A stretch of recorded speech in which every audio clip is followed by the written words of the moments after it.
Today, we are going to dive into one of the most fascinating and honestly, one of the most puzzling prophecies you'll find in the entire Gospels. So when Joseph brings his family to settle down in Nazareth, Matthew makes this incredible statement. He says, "This happened to fulfill what the prophets said. He shall be called a Nazarene." Now, if you're anything like me, you've probably read that and gone, hold on a second. Yeah, exactly. Where is that verse? I mean, you can scan the entire Tanakh from Genesis all the way to Malachi, and you won't find that exact phrase anywhere. So what's going on? Is Matthew just making things up? Or is he pointing us toward a much, much deeper truth that's kind of hidden in plain sight? Well, the first clue is actually in Matthew's own wording. Pay close attention here. He doesn't say spoken by the prophet, singular, which would point us to one specific verse. No, he says spoken by the prophets, plural. That's our signal. It tells us Matthew isn't just quoting a single line. He's summing up a consistent, powerful theme, a prophetic pattern. This pattern has a few different layers, and the first one is just brilliant. It's a kind of wordplay that's deeply rooted in the Hebrew language itself. So let's go to one of the most powerful messianic prophecies in the Tanakh, right from Isaiah. It talks about a branch that's going to grow out of the stump of Jesse, who was King David's father. The specific Hebrew word used here for branch is absolutely everything. And that word is netzer. Now, this doesn't just mean any old branch on a tree. It specifically means a fresh shoot, brand new life that's springing up from what looks like a dead stump. It's this powerful symbol of hope, a sign of Yahweh's promise that he will continue the royal line of David even after everything looks lost. It is, in fact, a title for the Messiah. And here is where it all clicks into place. It's just so profound. Yahshua, the promised Netzer, the branch from David's line, was brought by Yahweh to live in a town called Netzareth. In English, we say Nazareth. Do you hear that? The names are almost identical. Yahshua the Netzer came from Netzareth. It's like this divine poetry written right into the geography of his life. But hang on, it doesn't stop with the clever wordplay. That's just the first layer. Let's move to the second layer of this prophecy and see how it builds on the first, the cultural reputation of Nazareth itself. You know this famous line from Nathaniel? It's almost sarcastic, right? It tells you everything you need to know about what people thought of Nazareth.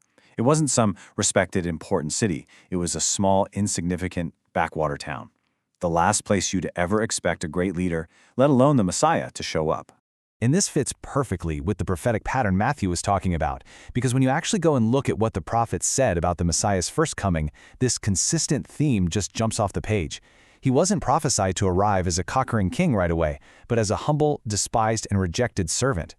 I mean, Isaiah 53, the classic suffering servant passage, probably paints the clearest picture. It says right there, he is despised and rejected of men.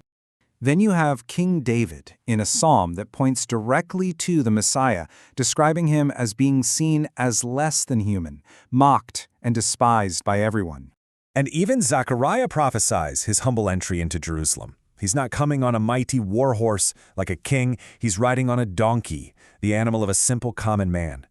The evidence from the prophets is just overwhelming. The Messiah would be known by his humility and the rejection he would face. So, let's put all these pieces together. When Matthew says, he shall be called the Nazarene, he's not giving us a direct quote. He's giving us a profound, multi-layered summary of prophetic truth. So first, you have that beautiful Hebrew wordplay, linking Yahshua the Netzer with his hometown, Nazareth. Then, second, the very name Nazarene became a label of scorn, which perfectly matched the prophecies that the Messiah would be rejected and despised. And third, Matthew, under the inspiration of the Ruach HaKodesh, brilliantly ties all of this together, summarizing that entire prophetic theme in just one short, powerful phrase. Okay, so this is way more than just a fascinating piece of theology. For those of us who follow Yeshua, this is actually a roadmap for our own identity and for our daily walk. See, to follow the Netzer is to share in his pattern. So what does this mean for our mindset? Well, for one, it means we have to embrace humble beginnings, just like he did. It means we learn not to fear being rejected by the world, because he was rejected first. We have to completely redefine success. It's not about the world's standards of fame or wealth. It's about simple faithfulness to Yahweh. And yeah, it means being willing to be labeled and misunderstood for our faith. I want you to let this sink in.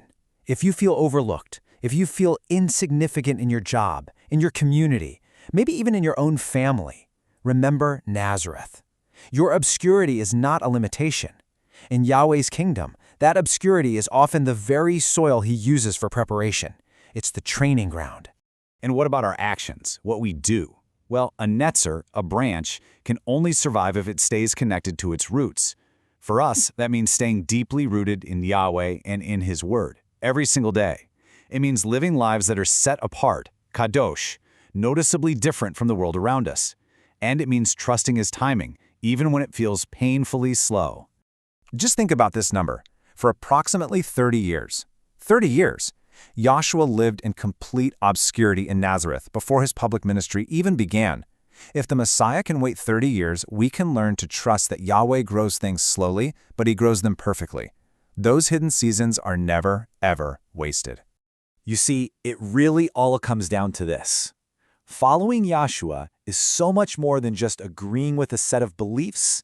It's a call to imitate His life. A life that embraced humility, that endured rejection, and that found its identity not in a palace in Jerusalem, but in a forgotten, overlooked town called Nazareth. And that leaves us with one final, very personal question. It's not just, do you believe Yahshua is the Netzer? The deeper question is, are you willing to live like someone who follows Him? In other words, are you willing to be called a Nazarene?